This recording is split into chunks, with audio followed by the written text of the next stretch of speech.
What if I told you that Prometheus wasn't just a myth, but a coded message? A story not just about a titan, but about forbidden knowledge, spiritual rebellion, and the divine fire hidden within you. Welcome to the realm where mythology meets mysticism.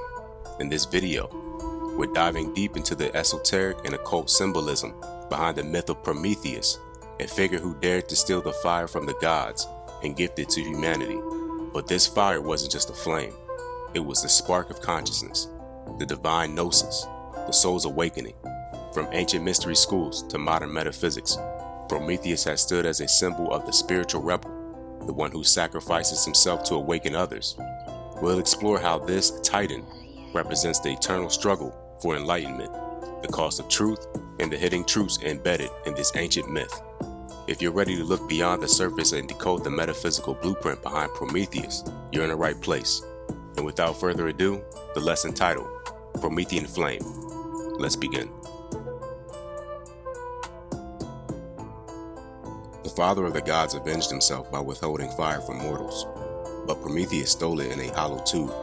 Zeus thereon changed Prometheus to a pillar, where an eagle consumed in the daytime his liver, which was restored in each succeeding night. Prometheus thus exposed to perpetual torment, but Hercules killed the eagle and delivered the sufferer, with the consent of Zeus, who in this way had an opportunity of allowing his son to gain immortal fame.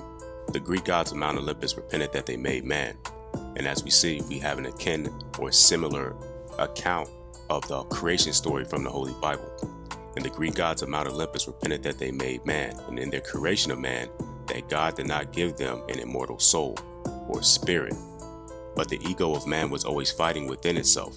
The ego is the natural consequence of awakening from unconsciousness, the lower aspects, humanity living like animals, instinctively and ununified with their higher being of self, with the divine.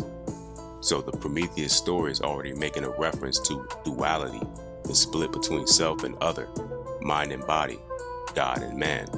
And the gods did not want humanity or mankind to have that divine fire or that divine soul. By igniting self-awareness, it also opens the door for hubris, that belief that humans could rival or even become as gods.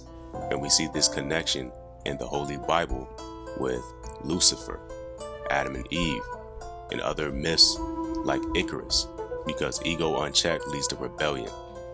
All the while Prometheus discovered the plans of the gods, and he was determined to bring mankind the divine fire, thus trying to gift mankind with a soul, symbolic of the Kundalini.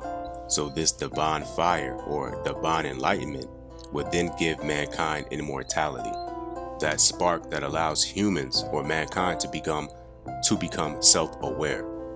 So Prometheus stealing the divine fire, or conceptually, the spiritual consciousness, and it's said that he hides it in a hollow tube, that just being symbolic of the subtramen, that term meaning the thread of the soul, the divine cord, or the silver cord, or the life thread, which connects all beings to eternal existence.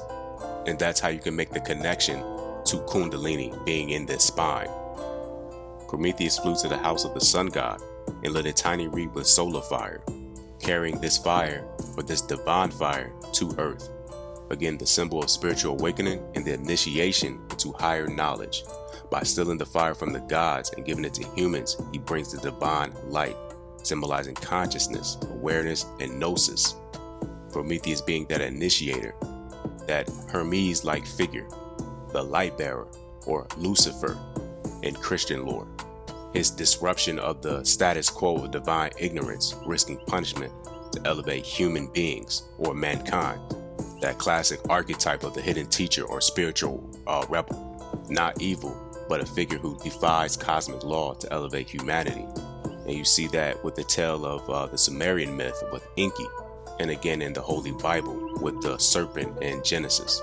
So Prometheus carrying this divine fire to earth, warning mankind that this fire should be used always for glorification of the gods in service to one another. Mankind being thoughtless took the divine fire, using it to destroy one another by the use of making swords and armor. Now let's insert some alchemical principles. In alchemy, the goal is to turn lead into gold.